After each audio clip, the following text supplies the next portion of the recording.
Donc, nous sommes en train, comme je disais, de continuer notre enseignement, notre thème sur les principes bibliques de la restauration, comment Dieu peut restaurer une vie, comment Dieu peut restaurer une famille, comment Dieu peut restaurer une nation, comment Dieu peut restaurer une église.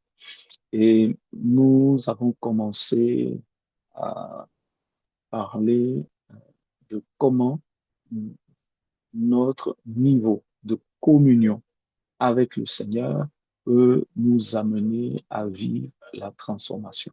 Donc, le niveau de communion avec le Seigneur a un impact sur notre transformation. Voilà, excusez. Donc, comment notre niveau de communion a un impact sur la transformation. Si vous vous souvenez, nous avons vu ensemble euh, les 7 niveaux de communion avec le Seigneur. 7 niveaux de communion avec le Seigneur. Je vais encore répéter. Je veux répéter que ça rentre. Premier niveau, c'est la visitation. Donc, c'est le fait, par exemple, que l'Esprit touche quelqu'un. C'est ce qu'on voit en général. On commence avec le Seigneur et il y a le baptême du Saint-Esprit. Donc, des dons se manifestent. Il y a des capacités surnaturelles qui arrivent dans nos vies. Le premier niveau, c'est la visitation. Alléluia. Et c'est ce niveau-là qui est recherché à l'Église.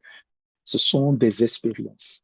Beaucoup de chrétiens, quand ils parlent de communion avec Dieu, s'arrêtent au fait de vivre des expériences ponctuelles, des moments intenses, mais qui ne durent pas avec le Seigneur. Et cela peut aussi se voir par une prise de conscience de son identité. À un moment donné, pendant un mois, pendant une période, on voit un zèle, on voit une détermination, on voit un désir profond de servir Dieu, de plaire à Dieu, d'être conforme à Dieu. Et euh, à ce niveau-là, il y a encore de l'instabilité, c'est-à-dire que notre vie n'est pas dirigée par le Saint-Esprit. Et donc, ce qui a commencé, ce feu qui a commencé, s'arrête très rapidement. Premier niveau, la visitation. Deuxième niveau que nous avons vu ensemble, c'est euh, la sensibilité aux choses spirituelles, aux choses de l'esprit ou la conviction de Dieu. La sensibilité ou la conviction. Ce deuxième niveau, au contraire du premier niveau qui est une recherche de manifestation, c'est un chrétien qui désire davantage connaître Dieu, désire davantage mettre sa vie en règle avec Dieu. Et tu sais pourquoi? C'est que le Saint-Esprit vient le convaincre. Il laisse le Saint-Esprit éclairer, ouvrir sa conscience sur ses erreurs, l'amener à désirer vivre comme Dieu veut. Donc, quand un chrétien arrive à cette étape où sa préoccupation, ce n'est plus des expériences, mais c'est le fait de désirer Dieu, de soupirer après Dieu, de mettre sa vie en règle avec Dieu, ce chrétien va amorcer une étape qui est importante pour lui, qui est l'étape de la purification. Il se purifie pour Dieu. Il se met à part pour Dieu. Il commence à prendre conscience de ses erreurs, prendre conscience du retard dans sa vie, prendre conscience de ce que Dieu peut faire avec lui et il a conscience qu'il n'est pas au niveau que Dieu veut. Donc, cette deuxième étape, l'étape de la purification, elle est vraiment une étape où on commence à prendre de plus en plus conscience de la personne du Saint-Esprit. Amen. Donc, le chrétien combat le péché. Il refuse de vivre de façon désordonnée. Il a conscience, excusez-moi, voilà. Il a conscience que celui qui vit en lui est plus grand que celui qui vit dans le monde. Il a conscience du trésor qu'il porte en lui. Donc, cette personne veut vivre de façon conforme à la volonté de Dieu. Donc, c'est le deuxième niveau. La purification, la, le désir de respecter la personne du Saint-Esprit. Donc, nous devons avoir conscience de cela. Que le deuxième niveau est, est meilleur que le fait de rechercher des expériences. Vous voyez, euh, on court derrière des atmosphères, on court derrière des programmes, on court derrière des hommes de Dieu, on court, mais notre vie n'est pas stable. Notre vie n'est pas conforme à ce que Dieu veut. Notre vie ne plaît pas réellement à Dieu. Alléluia. Donc, on vit, on parle en langue, on prophétise, on a des œuvres, des manifestations, mais en réalité, on sent un vide. Ce midi, quand nous avons prié en nous appuyant sur Genèse chapitre 1, verset 1 à 5. On a vu qu'au commencement, la terre était informe et vide. Donc, beaucoup de chrétiens et l'Esprit de Dieu se mouvait au-dessus des eaux. Il était en mouvement, il n'était pas arrêté. Donc, vous voyez, ça nous ramène encore à l'image du réveil pour lequel beaucoup de chrétiens pleurent, crient. C'est-à-dire, quand les gens parlent de réveil, ils parlent d'expérience avec le Saint-Esprit, de mouvement de l'Esprit. Mais l'Esprit peut se mouvoir au-dessus de l'abîme, au-dessus du chaos, au-dessus d'une vie qui n'est pas conforme à Dieu. Amen. Donc, il y a des chrétiens qui cherchent le réveil, le mouvement de l'esprit, mais ce niveau-là ne permet pas de faire des exploits avec Dieu. C'est le premier niveau. Le fait de parler en langue, le fait de prophétiser, le fait d'avoir la parole de connaissance et tous ces dons spirituels, bien aimé, c'est le b.a.-ba de la vie chrétienne. C'est le commencement de la vie chrétienne. Si nous n'avons pas conscience de cela, si nous pensons que c'est là le niveau le plus haut de la vie chrétienne, nous faisons absolument fausse route. Alléluia. C'est le premier niveau de la vie chrétienne. Mais j'encourage quelqu'un ce soir à soupirer après les dons spirituels. Parce que c'est toujours plus intéressant de manifester les dons que d'être mort par rapport aux dons. Donc, le niveau du réveil. Après, il y a le niveau de la sensibilité. On devient de plus en plus sensible aux choses de l'esprit. La semaine dernière, j'ai dit que pour pouvoir, je voudrais que tu retiennes, pour pouvoir passer d'un niveau à un autre, il y a trois choses fondamentales à avoir. Une révélation, une révélation. L'Esprit nous parle, nous amène à prendre conscience de nos manques, de nos insuffisances, à prendre conscience qu'il y a quelque chose de meilleur pour nous. Donc, une révélation. Ensuite, une décision. Suite à ce que l'Esprit me révèle, à la suite de ce que l'Esprit me dit, me révèle, je décide de collaborer. Je décide de le suivre. Je décide d'obéir. Une décision. Et troisième étape, c'est une discipline, c'est-à-dire toute une organisation pour accompagner la décision, afin que cette décision ne soit pas simplement éphémère, mais qu'elle soit quelque chose de durable. Donc, pour passer, ça, je voudrais que tu retiennes, pour passer d'un niveau à un autre, il faut trois choses. Une révélation, une décision et une discipline. Amen. Donc, j'aurais dû commencer par là. Pour passer d'un niveau à un autre, il faut trois choses. Une révélation, une discipline, une décision et une discipline. Amen. C'est trois choses très, très importantes.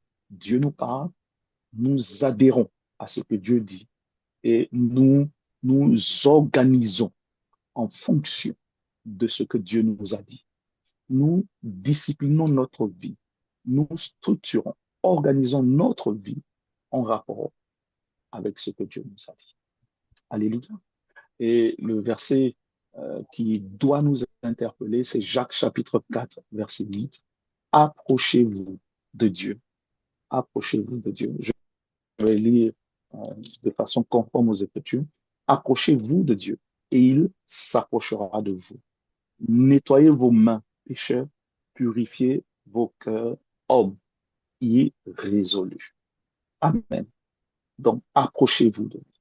Prenez la décision de vous approcher de lui. Comme ce que nous sommes en train de faire, prenons la décision d'aller d'un niveau à un autre avec le Seigneur, d'une étape à une autre avec le Seigneur. Nous ne pouvons pas rester indéfiniment à une étape dans nos vies. Nous devons aspirer à quelque chose de plus grand, à quelque chose de plus vivant avec le Seigneur. Amen. Un niveau à un autre avec le Seigneur. Alléluia. C'est quelque chose de très important. Donc, premier niveau, c'est le réveil, la recherche des manifestations, la recherche des dons, l'activation des dons, la reconnaissance des dons, de notre appel, voilà, du pouvoir que Dieu nous donne, des différentes capacités. Bien aimé, c'est bien, mais c'est le premier niveau. La preuve, en acte, quand tu lis Actes des Apôtres, Jésus a commencé par n'allez pas voir, vous allez recevoir, voilà, un autre moi-même, le Saint-Esprit surviendra sur vous et vous serez mes témoins. Et qu'est-ce qui s'est passé? Quand l'Esprit est descendu sur eux, ils ont commencé à prophétiser, à parler dans des langues nouvelles. Par la suite, de grandes manifestations se sont produites. Mais nous remarquons, il y a eu des divisions parmi eux. Euh, Certains ont perdu la vie, ils ont été dispersés. C'est le processus de Dieu. Mais pour nous amener à comprendre que les dons ne forment pas l'Église, ne forment pas la maturité. Donc, tu peux avoir tous les dons spirituels sans être pour autant mature spirituellement. Amen. Quelque chose que je veux que l'Église comprenne. Si le chrétien refuse le processus, c'est-à-dire refuse d'aller d'une étape à une autre avec Dieu, refuse de comprendre que euh, euh, il y a l'Esprit de Dieu en nous, la vie de l'Esprit, mais nous devons marcher par l'Esprit. Donc, aller d'une étape à une autre avec le Saint-Esprit, suivre le Saint-Esprit comme notre enseignant, comme notre guide. Si le chrétien ne comprend pas cela, ne comprend pas le processus divin que Dieu est en train de dérouler dans sa vie, c'est un chrétien qui n'ira pas loin, qui ne grandira pas, qui ne fera pas des exploits avec Dieu. Amen. Nous allons d'une gloire à une autre avec le Seigneur, d'une lumière à une autre avec le Seigneur. Alléluia. Alléluia. Ça va? Tu peux juste écrire Amen si ça va. Donc, premier niveau, Amen. le réveil. Amen. Tu n'as pas besoin d'ouvrir ton micro, tu peux écrire Amen ou bien juste un émoticône pour me dire que c'est compris.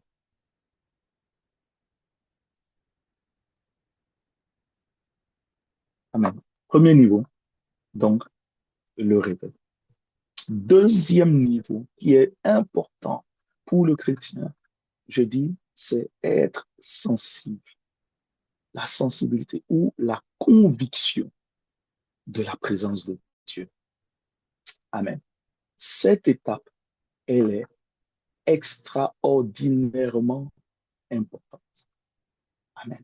Avoir conscience, prendre conscience de la présence de Dieu va bouleverser ta vie, va bouleverser ta vie, va t'amener à une communion plus grande, va t'amener à un impact plus grand.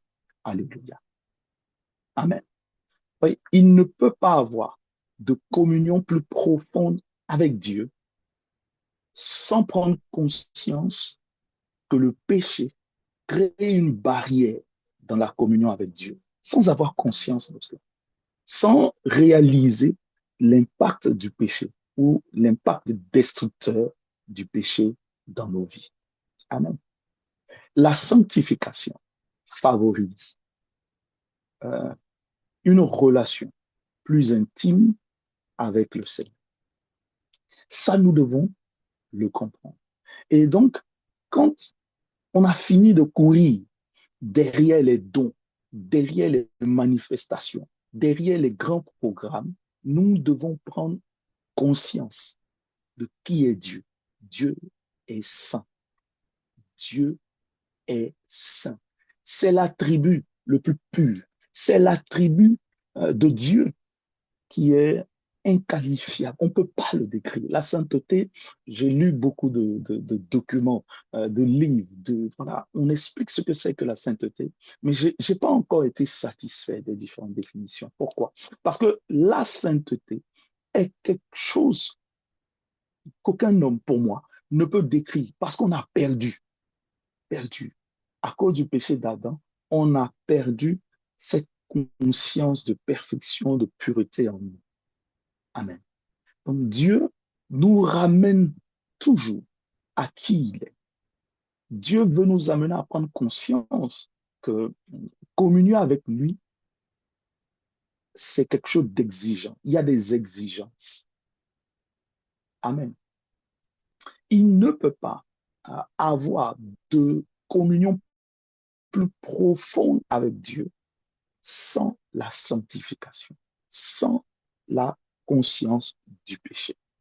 En Jean chapitre 16, verset 8, regarde ce que dit Jésus lui-même par rapport au Saint-Esprit.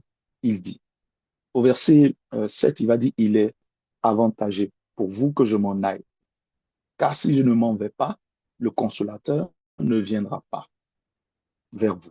Mais si je m'en vais, je vous l'enverrai. Verset 7. Il parle de l'importance de la personne du Saint-Esprit. Mais verset 8, il dit, quand il sera venu, il convaincra le monde en ce qui concerne le péché, la justice et le jugement. Il va convaincre le monde en ce qui concerne le péché. Et dans l'une des prières, sinon la prière que Jésus a eu à faire, la prière la plus importante, on appelle la prière sacerdotale, la prière de son ministère, la prière d'intercession. En Jean chapitre 17, verset 17, Jésus prie. Jésus dit ceci, verset 15, je vais commencer. Je ne te prie pas de les ôter du monde, mais de les préserver du mal. Donc, Jean 17, verset 15, Jésus intercède pour l'Église, pour tous ceux qui vont croire. Et il dit, je te prie de les préserver du mal. Amen. Voilà ce que Jésus dit. Verset 16, il continue en disant, ils ne sont pas du monde comme moi. Je ne suis pas du monde. Sanctifie-les par ta parole. Ta parole est la vérité. Donc, Jésus intercède, Jean 17, verset 15 à 17. Il intercède pour que ceux qui vont croire en lui soient préservés du mal, ne succombent pas au mal. Le péché est une barrière dans la communion avec Dieu. Le péché, je répète, est une barrière.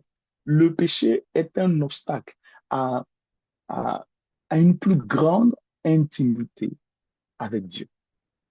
Il ne peut pas avoir, on ne peut pas avoir une grande efficacité dans le service de Dieu sans la purification. Est-ce que vous m'écoutez? Amen. La première étape, le premier niveau de communion, on est excité, on cherche le feu, on cherche des visions, on cherche des songes, on cherche, mes bien-aimés. On cherche en fait des émotions. Et en général, on ne dépend que des réunions. On est comme shooté aux réunions. Ouais, on devient comme des toxicos, du réveil, des dons, des manifestations. Mais ce niveau-là est un niveau d'instabilité. Dieu nous demande à devenir de plus en plus stable, de plus en plus fondé sur le roc. Dieu veut toujours voir pour ses enfants euh, des œuvres qui durent dans le temps, qui peuvent passer par le révélateur du feu. C'est ce que Dieu veut, quelque chose de solide. C'est pour cela qu'il se compare lui-même au rocher, quelque chose de solide. Dieu veut toujours des choses solides dans la vie de ses enfants. Quand il bâtit profondément, il va en profondeur. Pourquoi? Parce qu'il veut quelque chose de solide qui pourra résister au vent, aux tempêtes, aux persécutions et à toutes ces choses. Dieu sait que le monde est sous l'emprise du mal. Et donc, il exige, il attend que ceux qui croient en lui vivent comme lui, se préservent du mal comme lui. Quand on recherche le feu, l'onction, les dons, on n'a pas forcément conscience de cela. Mais quand on permet au Saint-Esprit de nous révéler la nature du Père, de nous parler de sa sainteté, on commence à réaliser l'exigence d'être saint comme il est saint. Amen. Vous voyez, il y a beaucoup de choses dans nos vies euh, qui ne peuvent pas se manifester tant qu'on n'a pas réglé le problème du péché dans nos vies. Beaucoup n'explosent pas, n'avancent pas. Beaucoup ne sont pas conformes à ce que Dieu veut dans leur vie à cause d'un péché non confessé, à cause d'une situation qui persiste dans leur vie. Le Seigneur est un sage architecte. Il veut régler et traiter ce problème. Tu vas commencer, écoute-moi, à prendre conscience de la sainteté de Dieu quand tu vas commencer à passer des moments secrets avec Dieu. Quand tu vas commencer à prier de façon quotidienne, quand tu vas commencer à t'intéresser à la parole de Dieu, quand tu vas commencer à t'intéresser au royaume de Dieu, tu vas découvrir que ton Dieu est saint. Il est le mensonge, il est l'injustice, il est que tu promènes des regards sur des choses pornographiques, il est que tu laisses des idoles de ce monde ravir ton cœur par rapport à sa présence. Quelqu'un qui commence à aimer Dieu, à se conserver pur pour lui, sera honoré par Dieu. Deuxième test ce soir pour appuyer ce que je dis, c'est en 2 Timothée 2, versets 20 à 21. 2 Timothée 2, versets 20 à 21. Est-ce qu'un volontaire peut lire la parole de Dieu? 2 Timothée 2, versets 20 à 21.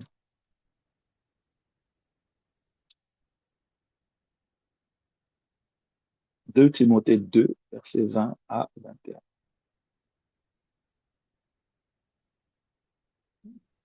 Je lis. Amen. 20 à 21. Dans une grande maison, il n'y a pas seulement des vases d'or et d'argent, il y en a aussi en bois et en terre cuite. Les premiers sont réservés à un usage noble, les autres sont destinés à un usage vil. Eh bien, si quelqu'un se garde pur de tout ce dont j'ai parlé, il sera un vase destiné à un noble usage, purifié, utile à son propriétaire, disponible pour toutes sortes d'œuvres bonnes. Verset 22. Puis les... Amen. Ah, ok. Non, c'est bon. Amen. Non, Ok. non, c'est bon. On va s'arrêter. Amen. Vous voyez, en 2 Timothée 2, versets 20 à 21, déjà, le verset 20, pour moi, c'est une parole où nous dit qu'il y a dans la maison de Dieu des dons différents, des capacités différentes, des appels différents, des ministères différents, des impacts différents. Dieu n'est pas contre la différence. C'est pour cela qu'il commence en disant, il y a, il n'y a pas seulement des vases d'or, d'argent, mais il y a aussi des vases de bois. des vases de terre. Il y a certains pour, qui sont destinés à des vases d'honneur, pour des usages d'honneur. D'autres pour des usages vils. Donc, pour Dieu, la différence n'est pas un problème. Dieu n'est pas injuste. Il peut accorder 5 dons, 10 dons, 20 dons, des capacités, une influence, un impact différent. Mais on comprend que le plus important pour Dieu, ce n'est pas le type de vase que tu es, mais c'est ce qu'il dit par la suite. Amen. Aujourd'hui, tout le monde, c'est, et c'est ce qu'on prend pour appâter nos jeunes. Tout le monde est appelé à rêver grand, c'est vrai, à faire de grands programmes, c'est vrai, à briller. Tout le monde. Et on dit cela, on dit, on suscite l'espérance, c'est bien. Parce que contrairement à l'Église d'avant, quand je dis d'avant, d'une vingtaine d'années, où on ne rêvait que petit, aujourd'hui, on nous enseigne à rêver grand. C'est une grande bénédiction. J'aime cela. Mais la deuxième partie, on ne peut pas séparer le verset 20 du verset 21. Le verset 21 dit, en fait, tu peux être le vase que tu veux par la grâce de Dieu. Mais il dit, le plus important, si quelqu'un se conserve pur, si quelqu'un se conserve pur, décision. Quelqu'un m'écoute? Tu dois décider de te conserver pur. Alléluia. On a dit 3 étapes, révélation, décision et discipline, pour passer d'un niveau à un autre. Mais ici, il précise, si quelqu'un se conserve pur, si quelqu'un euh, décide, si quelqu'un se bat, si quelqu'un fait en sorte, si quelqu'un euh, arrive à être pur, qu'est-ce qui se passe? En s'abstenant de ces choses, il sera un vase d'honneur, sanctifié, utile à son maître, propre à toute bonne œuvre. Donc, on comprend par là, dans le verset 21, que ce que Dieu veut, c'est que, quel que soit le type de vase que tu es, tu te conserves pur pour Dieu. Tu te conserves pur pour Dieu. Alléluia. Amen. Donc, on doit s'appliquer. Je vais lire, voilà, dans la version, je cherchais parole vivante, verset 21. Eh bien, si quelqu'un se garde net de toutes les impuretés dont j'ai parlé, s'il se préserve des influences corruptrices en s'éloignant de tels gens, il sera un vase d'honneur destiné à un noble usage, utile à son possesseur, réservé au service du maître. Celui qui se purifie de toutes ses souillures pourra être utilisé pour toutes sortes de bonnes œuvres. Celui qui se purifie de toutes ses souillures pourra être utilisé pour toutes sortes de bonnes œuvres. Dieu veut que le chrétien se purifie, soit lavé de la souillure du péché. C'est ce que Dieu veut. Et c'est ce que le Saint-Esprit veut nous amener à réaliser. Ce n'est pas les dons. C'est vrai, les dons, les capacités, c'est bien. Mais est-ce que tu t'es préservé des souillures de ce monde? Amen. Et Dieu nous conduit. L'Esprit nous conduit. L'Esprit ouvre nos cœurs à l'action, à son action en nous. L'Esprit ouvre nos cœurs afin que nous puissions renoncer au péché et choisir d'obéir à Dieu. L'Esprit œuvre en nous afin de nous amener à confesser nos péchés. L'Esprit renouvelle notre intelligence. Il guérit notre caractère pour que nous soyons de plus en plus amenés à coopérer avec lui dans notre transformation. La deuxième grande étape ou le deuxième grand niveau de communion avec Dieu, c'est la sensibilité aux choses spirituelles ou la conviction, être convaincu de la sainteté de Dieu, de la présence de Dieu. Alléluia. Celui qui arrive à ce niveau où il cherche Dieu, il refuse, il renonce au compromis du péché, il euh, nourrit sa vie afin de laisser le Saint-Esprit révéler et traiter les domaines encore non soumis à Dieu dans sa vie.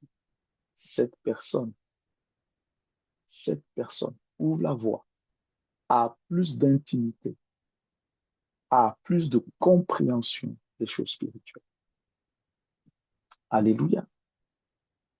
Dieu va révéler l'orgueil, va révéler des domaines de ta vie où il n'est pas le maître. Dieu va révéler euh, le compromis. Voyez, Dieu est un Dieu saint.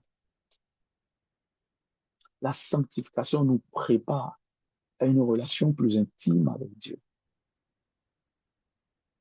Aujourd'hui, malheureusement, à part quelques prédicateurs qui se lèvent et parlent de la sanctification, on n'est que dans le positivisme. La sanctification va t'amener à résister davantage aux tentations. Est-ce que tu m'écoutes? La sanctification ne va pas te rendre incapable tout d'un coup de tomber dans le péché, mais elle va t'amener à résister davantage, à tenir ferme. Et un cœur qui est purifié, un cœur qui se détache du compromis du péché, est un cœur qui discerne de plus en plus la voix de Dieu. C'est un cœur qui se laisse conduire par le Saint-Esprit. On ne se laisse pas conduire par le Saint-Esprit uniquement à coup de jeûne, à coup de nuit de prière. Non. Heureux, dit le Seigneur, ceux qui ont le cœur pur, car ils verront Dieu. Amen. Le désir de sanctification, le désir de vivre, de rechercher la pureté de Dieu, je répète, révélation. Ce n'est pas par la chair, non. Plus tu vas passer du temps avec Dieu et plus tu auras conscience, en fait, que tu es loin de Dieu, que tu as besoin de lui. Amen. Une vie consacrée va te donner de l'assurance dans la prière, dans ta vie de prière, va te donner de l'autorité dans le combat spirituel. Alléluia. En Jacques chapitre 5, verset 16, on parle de la grande efficacité de la prière, mais on dit la prière du juste. Voyez, la prière du juste. Or, le Saint-Esprit nous convaincra de péché, de justice et de jugement. La prière du juste a une grande efficacité. Donc, nous devons, dans notre marche avec Dieu, soupirer à une vie de victoire sur le péché, sur l'injustice. Amen. Amen. Amen. Amen. Amen. On ne peut pas s'affectionner au péché, refuser de se conserver pur et dire, je suis un vase utile à mon maître. Ce n'est pas possible. Ce n'est pas possible. Amen. Ce n'est pas possible. Sortons de ce christianisme d'illusion. Ce n'est pas possible. Ce que Dieu veut, c'est que tu te conserves pur pour lui. C'est que tu sois un vase d'honneur, sanctifié, utile à ton maître. Il y a une grande joie à, à se lever et à vivre une vie où il n'y a pas de scandale, euh, il n'y a plus d'accusation, tu es en paix, tu es tranquille, tu entends la voix de Dieu. Heureux ceux qui ont le cœur pur. Heureux ceux qui ont le cœur pur. Et il ne peut pas avoir de sanctification ou de purification, c'est deux choses différentes. Il ne peut pas avoir ces deux éléments dans nos vies sans apprendre à coopérer avec la personne du Saint-Esprit. Amen. Ce n'est pas possible. Alléluia. Ce n'est pas possible. Il ne peut pas avoir de sanctification sans coopérer avec la personne du Saint-Esprit. C'est pour cela, je répète, pour passer du premier niveau de communion au niveau où on devient de plus en plus sensible aux choses de Dieu, à la justice de Dieu, sensible à la présence de Dieu, il faut apprendre à passer des moments privilégiés, secrets avec le Seigneur. Amen. C'est le Saint-Esprit qui va nous conduire à une repentance sincère. C'est le Saint-Esprit qui va nous pousser à renoncer au compromis du péché. C'est le Saint-Esprit qui va traiter les domaines non encore soumis à Dieu dans nos vies. Alléluia. Amen. Comment euh, nous devons comprendre cela? Nous devons amener le Saint-Esprit à régner, à dominer, à agir, à se manifester, à nous conduire.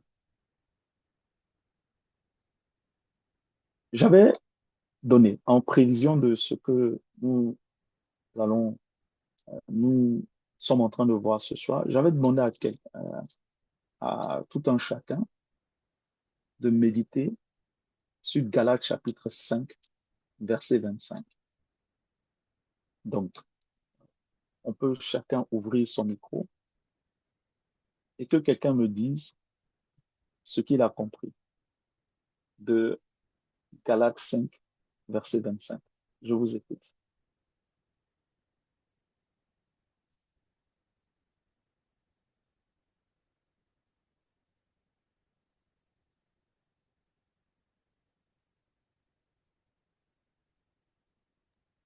Bonsoir, Où apôtre. on a... Oui, sois Bonsoir béni. tout le monde. Selon la compréhension des différents enseignements, vivre par l'esprit implique une décision consciente. C'est laisser l'esprit de Dieu nous guider et guider notre vie, nos pensées, nos manières de parler, notre caractère. Partout où nous trouvons, dans n'importe quelle situation, laisser l'esprit de Dieu nous orienter selon la voie et la loi du Seigneur, selon ses principes. Euh, et cela nous emmène à entretenir une relation parfaite avec la volonté de Dieu, d'où Mhm. à travers cette étape de se laisser guider par l'Esprit de Dieu, on voit en nous l'esprit de l'Esprit qui est entre autres l'amour, la joie, la paix, la bonté, la fidélité. Parce que s'il n'y a pas de Saint-Esprit, on n'aura pas son fruit. Donc, D'accord. Mais la question, c'est quelle est la différence entre vivre par l'esprit et marcher par l'esprit, selon toi? vivre par Dans tout ce que l'Esprit, tu as dit, oui, oui, tout vas-y. est dedans. Vivre par l'Esprit, Mhm. c'est prendre une décision concrète, une décision consciente de se laisser guider par l'Esprit de Dieu. Et marcher par l'Esprit, pour moi, c'est l'obéissance à Dieu. D'accord, d'accord. Ok. Ok. Quelqu'un d'autre? Amen. Quelqu'un d'autre?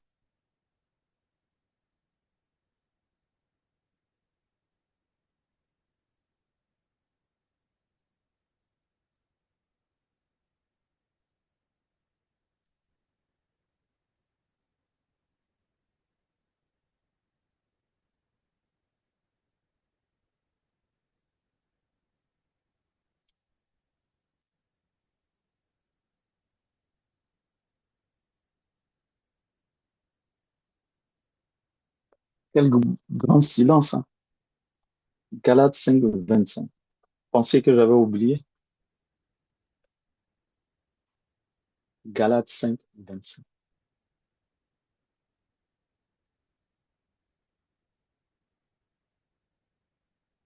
Ça rentre dans ce que nous sommes en train de voir ce soir. La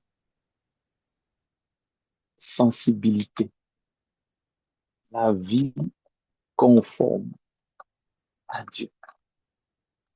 Donc, ma question, quelle est la différence entre vivre par l'esprit et marcher par l'esprit?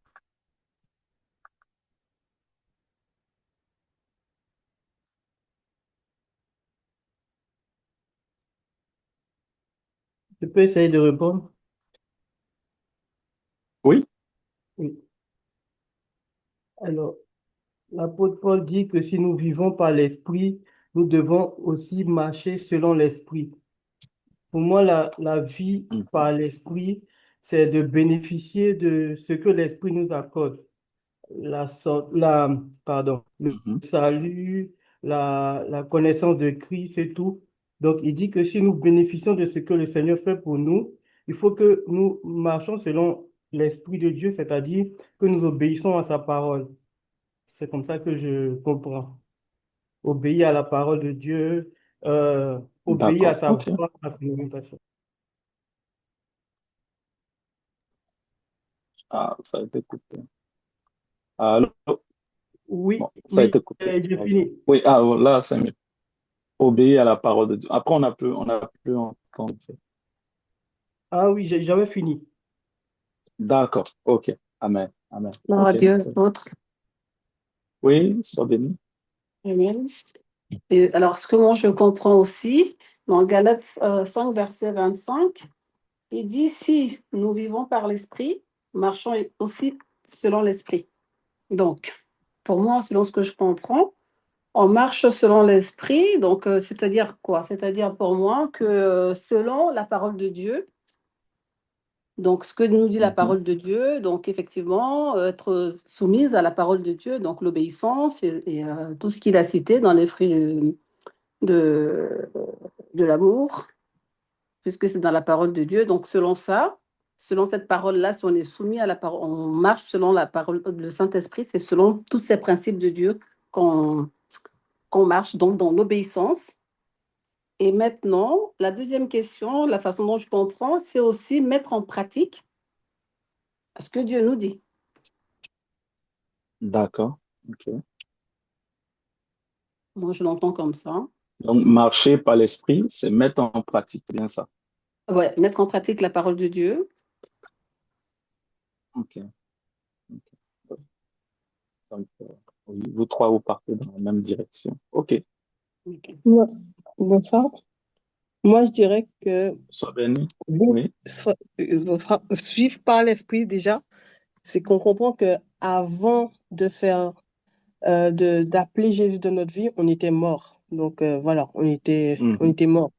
Vivre par l'esprit, ça veut dire qu'on accepte Jésus dans notre vie. Donc voilà, là, on a accès à Mhm. la vraie vie, la vie en Jésus. Et D'accord. marcher par l'esprit, ça veut dire que c'est c'est un processus, c'est une croissance, enfin moi c'est comme ça que je le vois, une croissance. Donc vivre par l'esprit, ça veut dire que voilà, on a conscience quand on marche au fur et à mesure, comme vous le disiez, au départ on recherche tout ce qui est manifestation et après on évolue, on a conscience de la présence de Dieu chaque jour dans notre vie et on se laisse guider par lui, on se laisse transformer par lui. C'est comme ça que je le vois.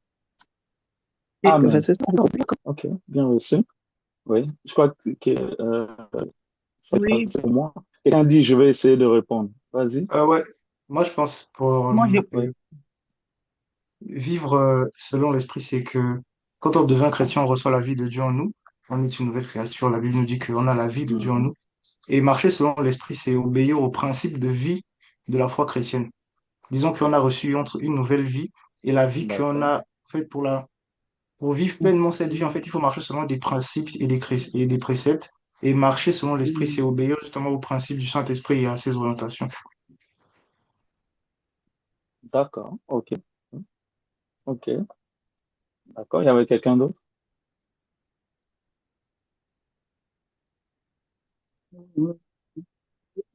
Ou c'est tout?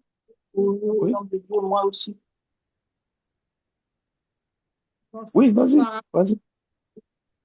Ah, pardon, Sois bonsoir béni. encore pour soyez bénis. Pour moi, je pense que vivre par l'esprit, Amen. c'est lorsqu'on est rempli du Saint-Esprit, qu'on est en communion constante avec le Saint-Esprit, qu'on manifeste le caractère de Jésus. Et voilà, et marcher par l'Esprit, c'est lorsqu'on se laisse conduire par le Saint-Esprit, on, on marche dans l'obéissance, dans la soumission, on cherche à faire pleinement sa volonté.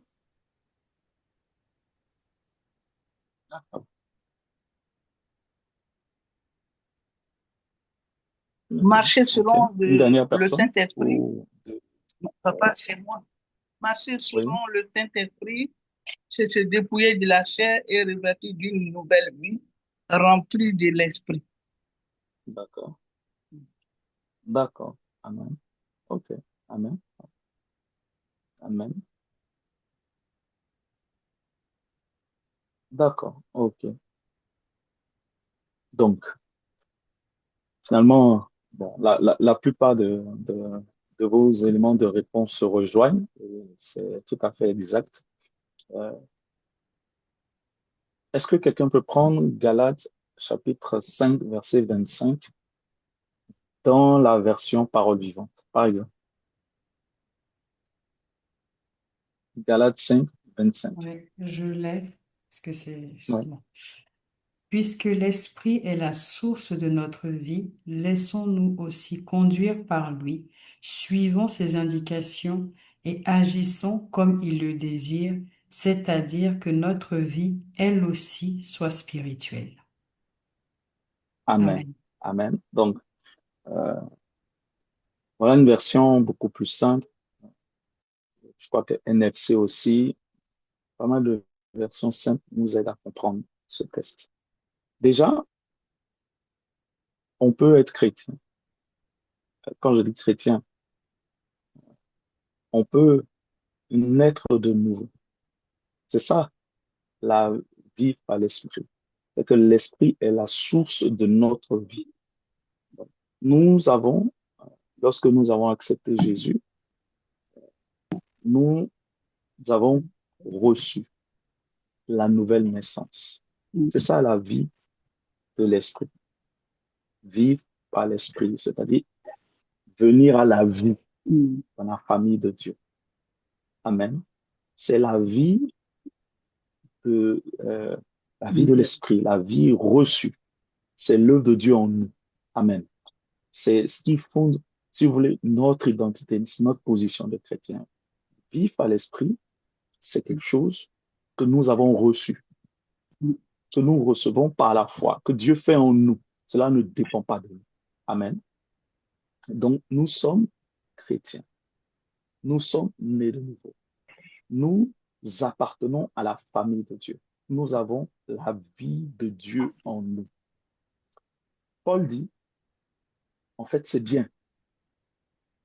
Et il dit, puisque vous avez la vie de Dieu en vous, vous avez reçu cette vie divine, laissez-vous aussi conduire par l'Esprit. Donc, marcher par l'Esprit, c'est quoi? C'est vivre conformément à cette vie que nous avons reçue. C'est notre conduite, c'est notre comportement. Amen.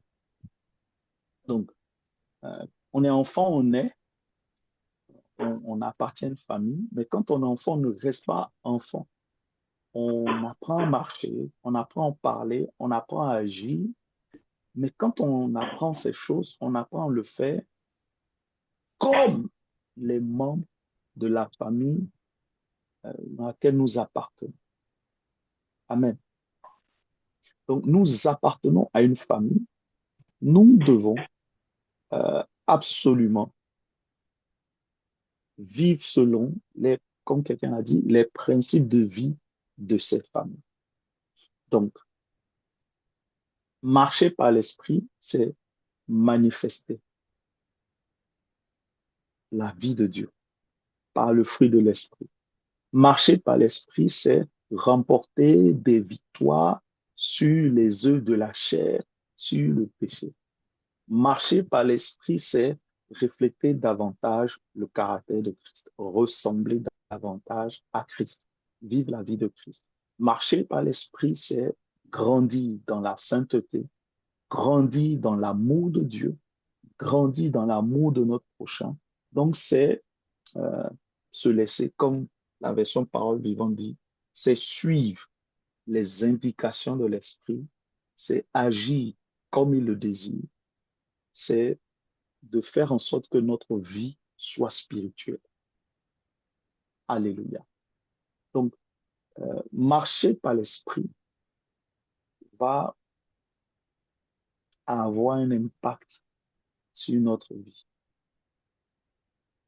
Donc, on est de Dieu, mais on doit aussi marcher comme des enfants de Dieu.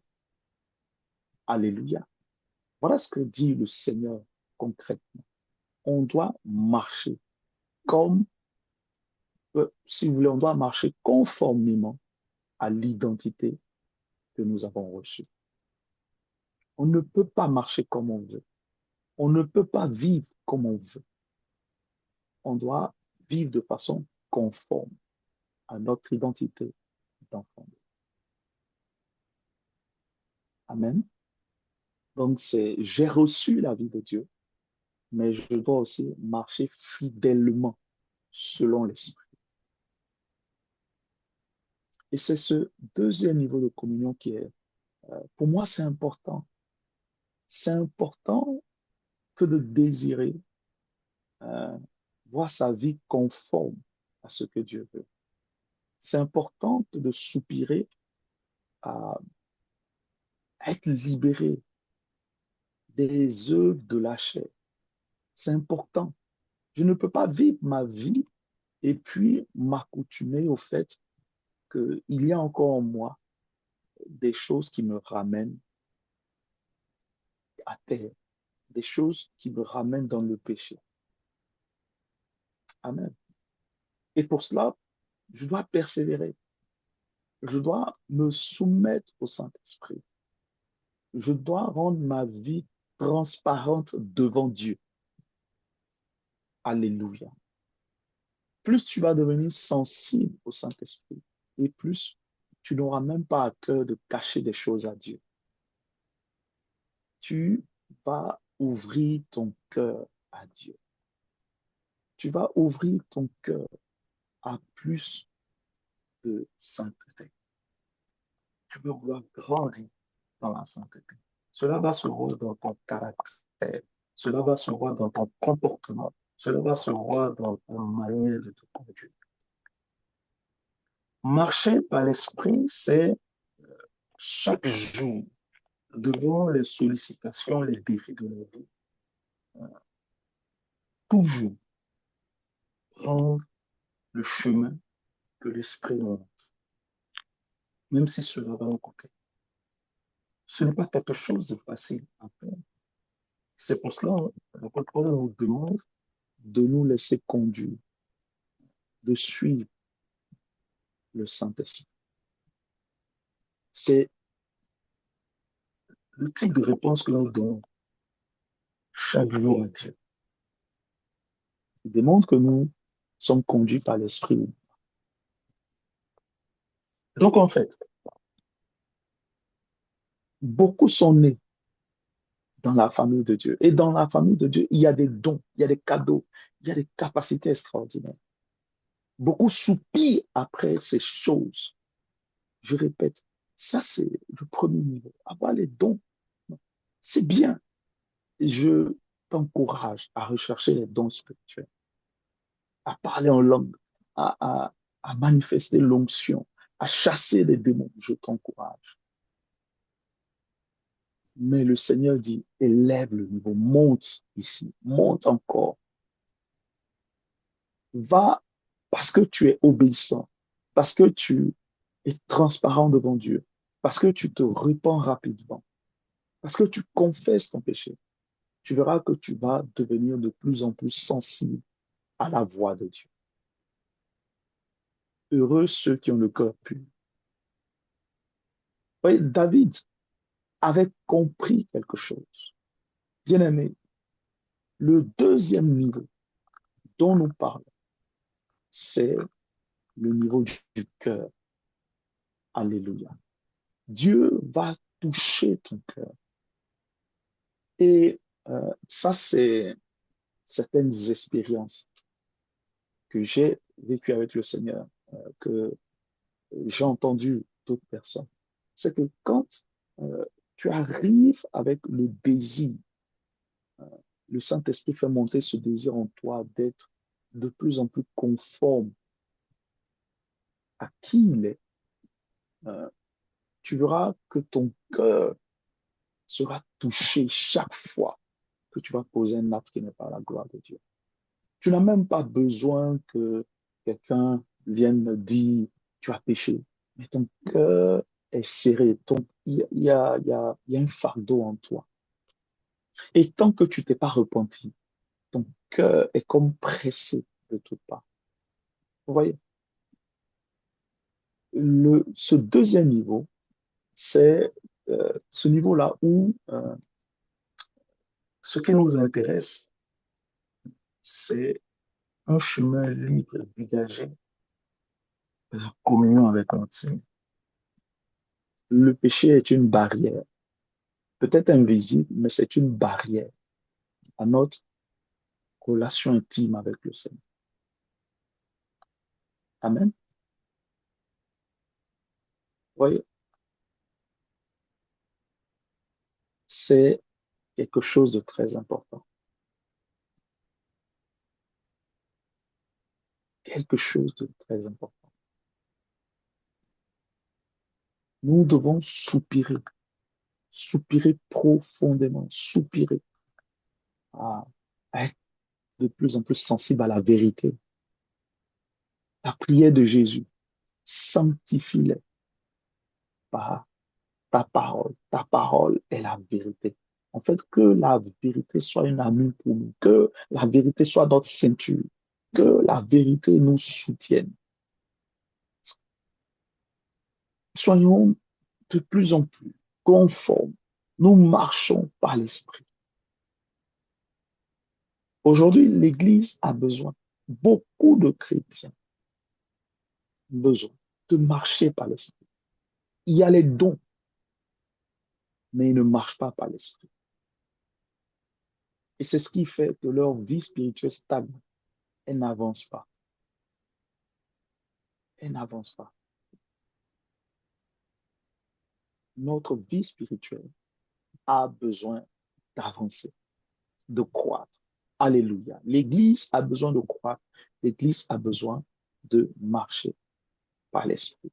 Je veux attirer ton attention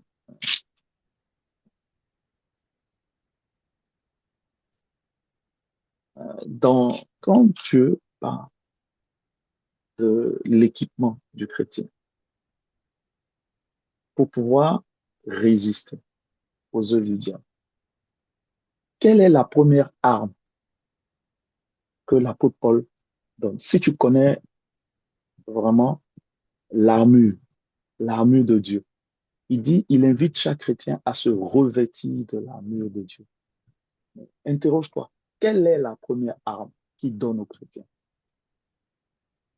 Ceux qui connaissent leur Bible, qui ont fait école du dimanche, l'armure de Dieu. D'accord?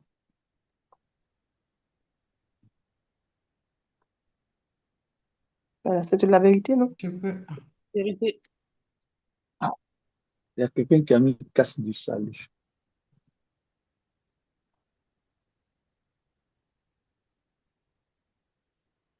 Donc, quelle est l'armure de Dieu? La vérité. Vous êtes sûr?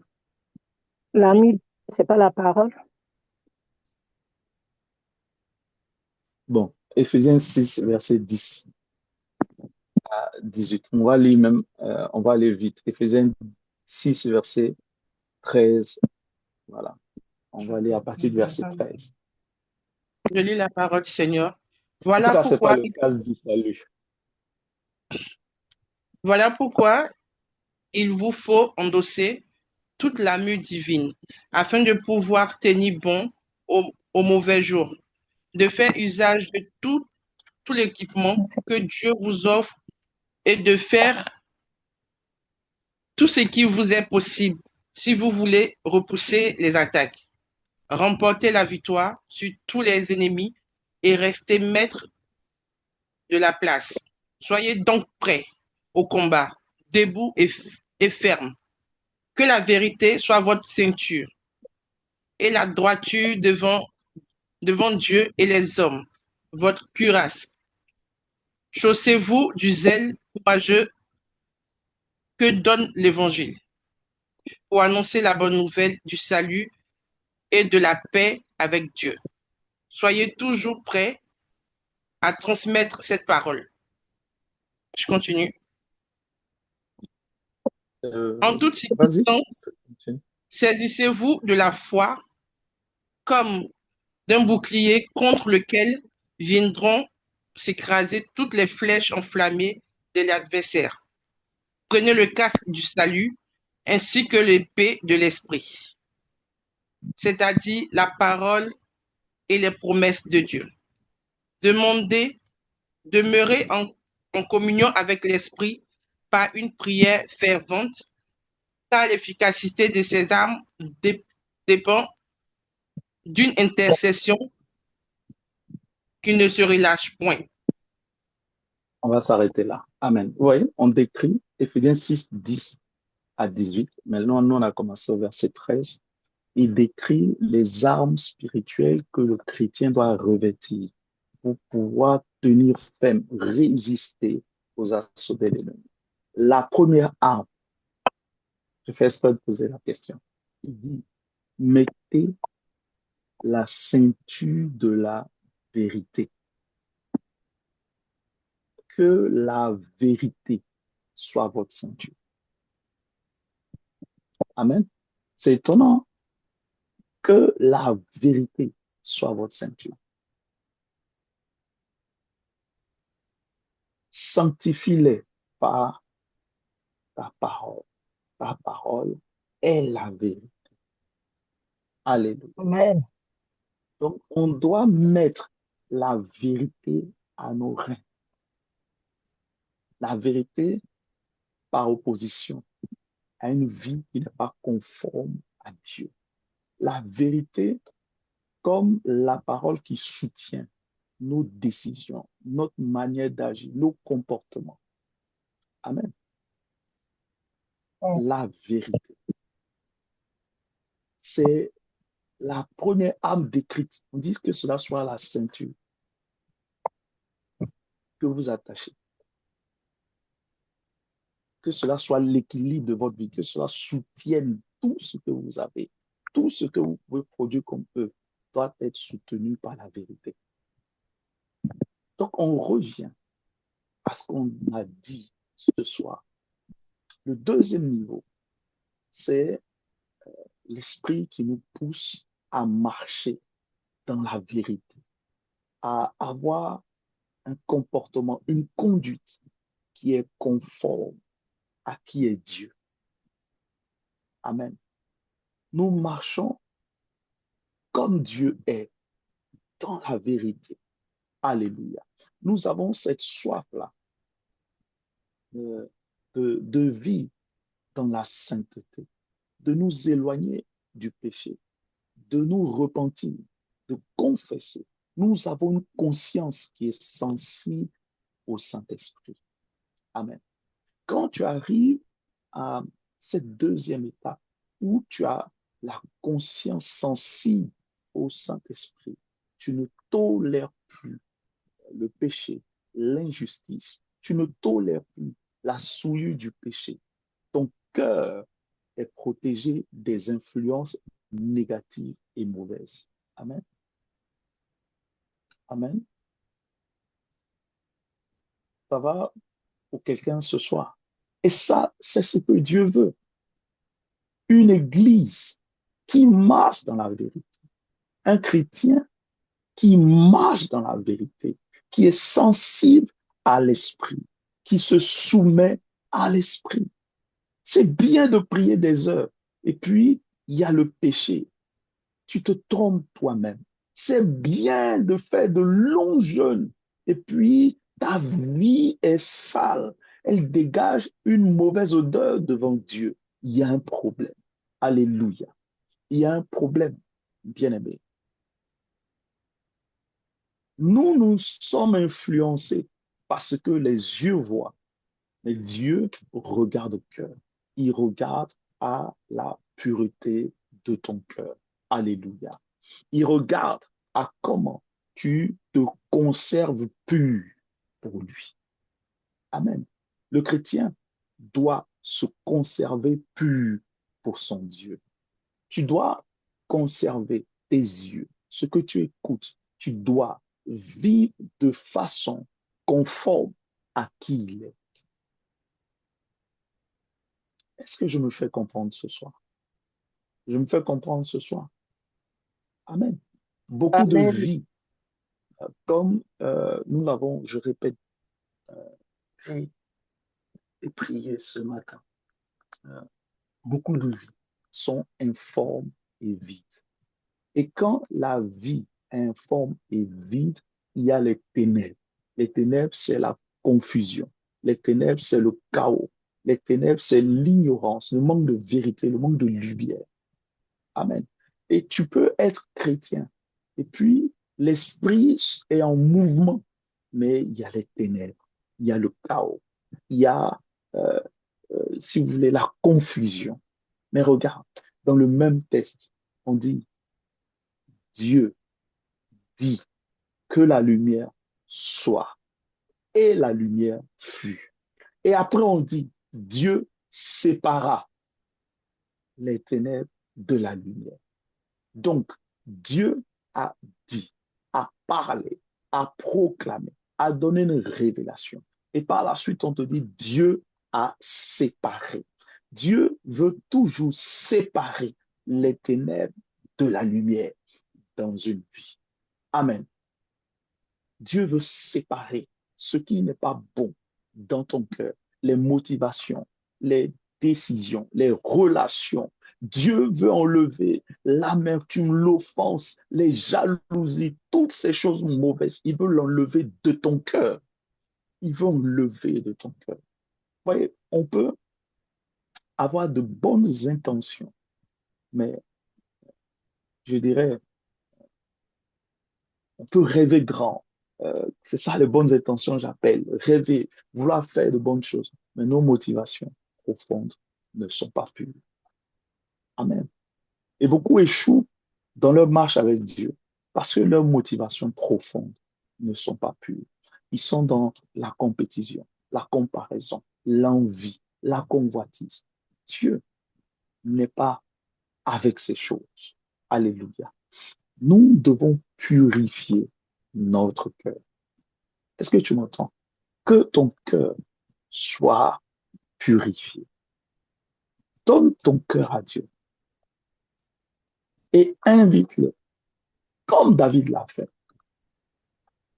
Crée en moi un cœur pur, renouvelle en moi un esprit disposé. Pour moi, le psaume 51, c'est l'une des prières les plus importantes de la parole de Dieu. Nous devons prier, Seigneur, crée en moi un cœur pur. Enlève la souillure, enlève ce qui n'est pas à ta gloire. Mais tu ne peux pas être sensible à l'esprit, avoir conscience de la sainteté de Dieu si tu n'apprends pas, tu ne développes pas ta communion avec l'esprit. Amen. Donc, deuxième étape, je répète, être sensible. Être sensible. Et cette sensibilité va t'amener à prendre conscience de la sainteté, du désir d'être pur, de te conserver pur pour Dieu. Bien-aimé, quand tu entres à ce niveau, quand tu fais l'effort de sortir des simples manifestations pour désirer une vie conforme à Dieu, tu vas expérimenter des délivrances certaines, des restaurations glorieuses. Amen. Je te le dis avec assurance, je te le dis, je ne suis pas là pour jurer, je te le dis de façon certaine. Le jour où tu vas te lever pour dire, Saint-Esprit, je veux te suivre, je veux m'aligner sur toi, révèle-moi les domaines de ma vie où tu n'occupes pas la première place. Enlève les idoles. C'est pas moi, c'est pas les ténèbres, de la lumière dans ma vie. Quand tu vas commencer à désirer cela, à chercher Dieu véritablement en toi, pas à l'extérieur. Quand tu cherches Dieu en toi, tu cherches la lumière de Dieu en toi, la vérité, la sainteté de Dieu. Quand tu soupires après cela, Dieu te libère. Dieu fait des séparations. Dieu rebâtit les fondements de ta vie. Amen. Tu entends la voix de Dieu. Alléluia. Alléluia. Amen. Plus tu Amen. vas chercher Dieu, et plus Dieu va te révéler la noirceur dans ta vie. Il vient séparer toujours les ténèbres de la lumière. Amen. Est-ce que ça va? Amen. Cherchons Dieu. Cherchons Dieu. Dieu, on prie. Ah, Seigneur, utilise-moi. C'est bien. Utilise. Il va t'utiliser. Les dons vont se manifester. Mais tu sais, tu peux être utilisé et à la fin, il va dire qu'il ne te connaît pas. Oh Seigneur. C'est ça la vérité.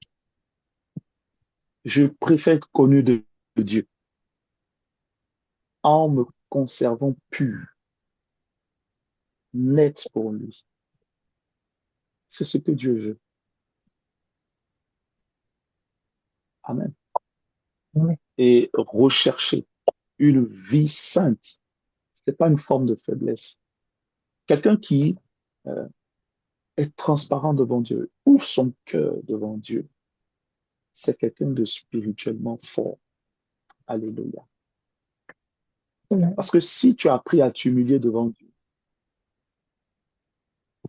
aucun homme ne peut t'effrayer. Car ton humilité devant Dieu, le fait de te rabaisser devant Dieu, va t'élever toujours devant les hommes. Amen.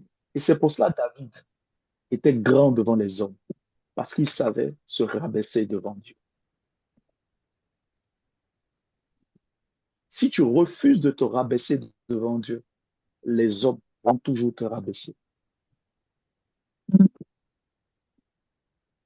Si tu as entendu ce que je suis en train de te dire, comprends la parole de Dieu. Apprends à te rabaisser devant Dieu pour que Dieu Ne permette pas que les hommes te rabaissent.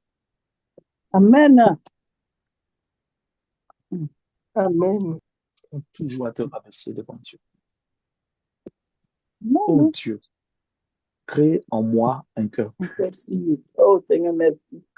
En moi un cœur pur. Merci. Bien disposé. Montre-moi ce qui ne va pas dans mon cœur, ce qui ne va pas dans mes actes, dans mes comportements. Montre-moi. Je veux que le Saint-Esprit me révèle. Souvent, les hommes peuvent être de bonne volonté, mais en général, quand les hommes te révèlent un manque dans ta vie, ils veulent utiliser cela pour te rabaisser, pour te culpabiliser. C'est la nature des hommes. Quand ils pensent qu'ils savent des choses sur toi, ils pensent que cela leur donne un droit de supériorité sur ta vie. Mais quand le Saint-Esprit te révèle, te parle, tu ne peux que te rabaisser, t'humilier. Parce qu'il le fera à la manière qu'aucun homme est capable de faire. Il va te redresser avec amour. Et vous voyez, on résiste au Saint-Esprit parce qu'on a l'orgueil en nous, attaché à nous. On résiste au Saint-Esprit parce qu'on est voilé, on ne le connaît pas. L'Esprit veut nous conduire. Et je veux terminer par là. L'Esprit veut nous conduire. Il veut conduire nos cœurs, nos vies. Il veut nous amener à bon port. Il veut nous prendre et nous amener de l'autre bord. L'Esprit veut nous conduire. Comme le Seigneur a dit à Pierre, viens, alors qu'il était sur l'eau, tant que Pierre a obéi, il marchait également sur l'eau. Le Seigneur nous tend la main. Il dit, viens, suis-moi. Suis-moi.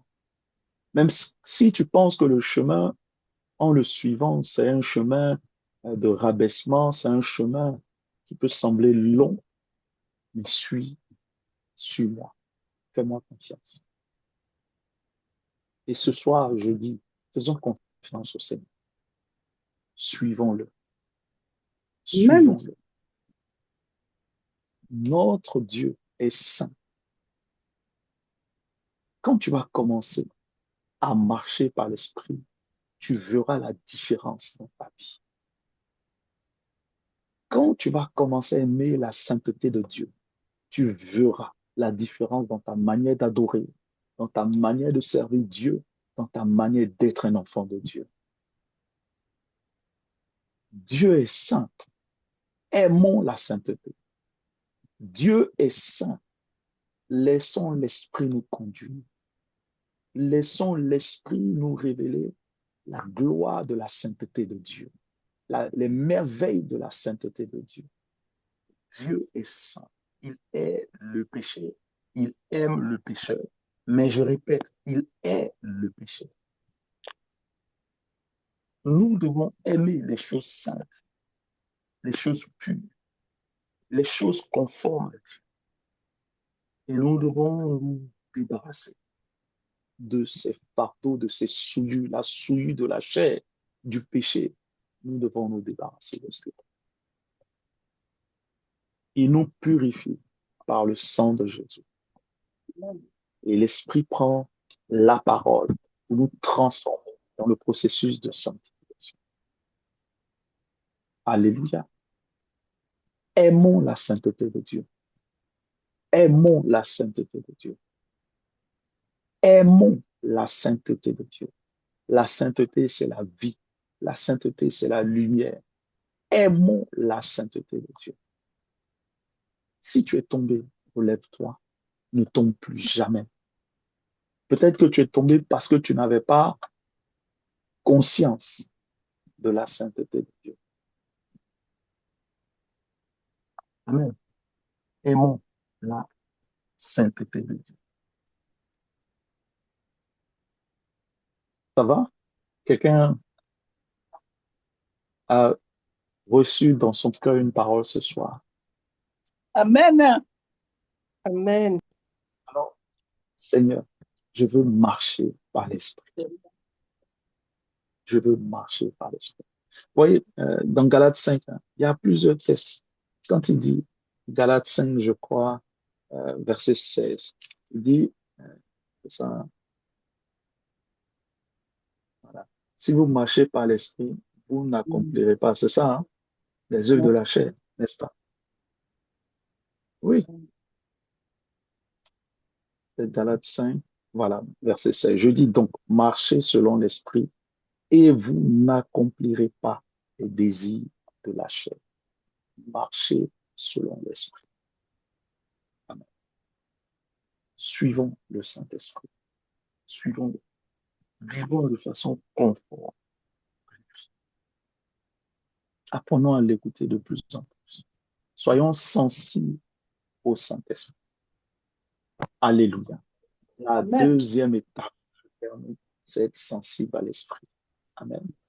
Et cette sensibilité à l'Esprit va nous amener, va nous convaincre de péché, de jugement, de justice, de jugement. Va nous convaincre de péché. Parce que le Saint-Esprit va te révéler tout ce qui est informe et vide dans ta vie. Amen. Soyons bénis. Soyons bénis. Amen. Soyons Amen. bénis. Alléluia. Amen. Ça va? Amen. Quelqu'un. Amen, Merci papa. pour les. Amen. Oui, Papa. soyons bénis. Amen. L'Église doit aimer la sainteté.